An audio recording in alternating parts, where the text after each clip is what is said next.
Last Stop on Market Street. Words by Matt de la Peña. Pictures by Christian Robinson.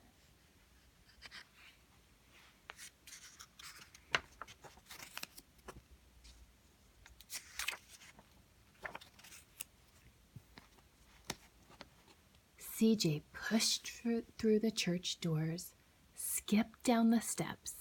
The outside air smelled like freedom, but it also smelled like rain, which freckled CJ's shirt and dripped down his nose.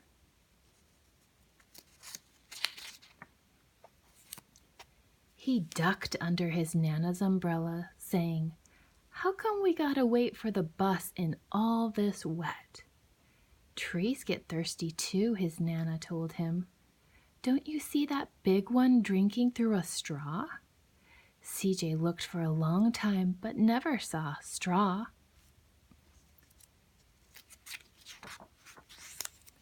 From the bus stop, he watched the water pool on flower petals, watched rain patter against the windshield of a nearby car. His friend Colby climbed in, gave CJ a wave, and drove off with his dad. "Nana, how come we don't got a car?"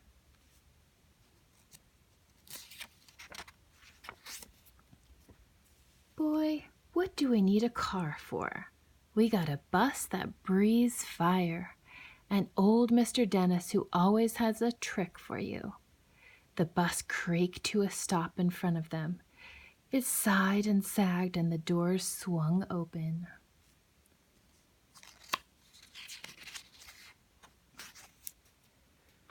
"What's that I see?" Mr. Dennis asked. He pulled a coin from behind CJ's ear, placed it in his palm. Nana laughed her deep laugh and pushed CJ along. They sat right up front. The man across the way was tuning a guitar. An old woman with curlers had butterflies in a jar. Nana gave everyone a great big smile and a good afternoon. She made sure CJ did the same. The bus lurched forward and stopped, lurched forward and stopped. Nana hummed as she knit. "How come we always gotta go here after church?" CJ said.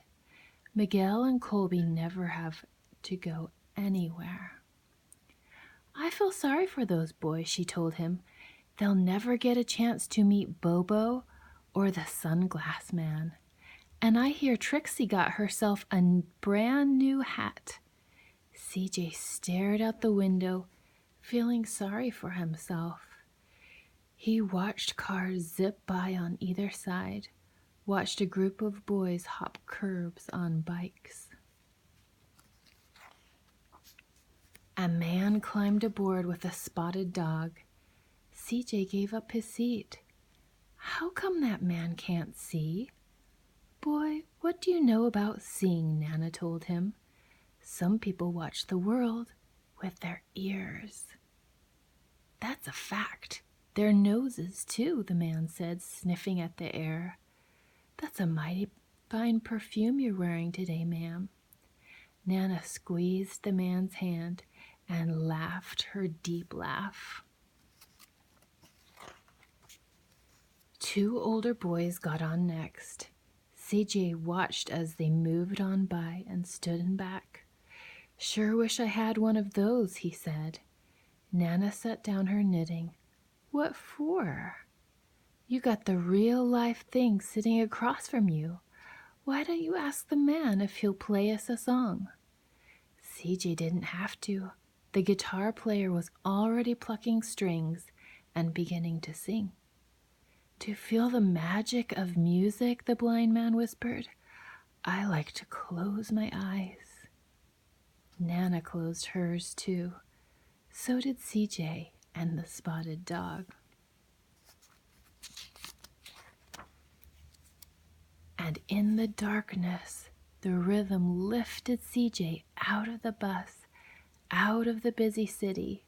He saw sunset colors swirling over crashing waves, saw a family of hawks slicing the sky, saw the old woman's butterflies dancing free in the light of the moon.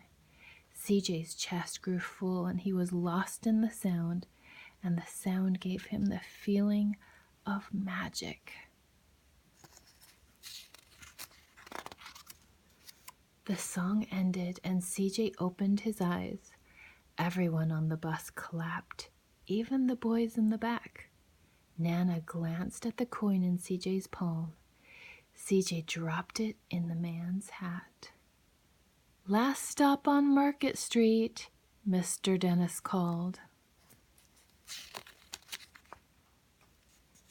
CJ looked around as he stepped off the bus. Crumbling sidewalks and broken down doors, graffiti-tagged windows and boarded-up stores. He reached for Nana's hand. "How come it's always so dirty over here?" She smiled and pointed to the sky. "Sometimes when you're surrounded by dirt, CJ, you're a better witness for what's beautiful." CJ saw the perfect rainbow arcing over their soup kitchen. He wondered how his Nana always found beautiful where he never even thought to look.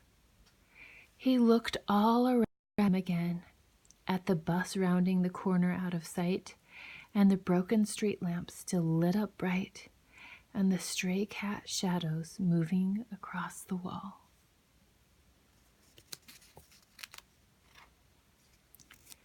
Then he spotted their familiar faces in the window. He said, "I'm glad we came."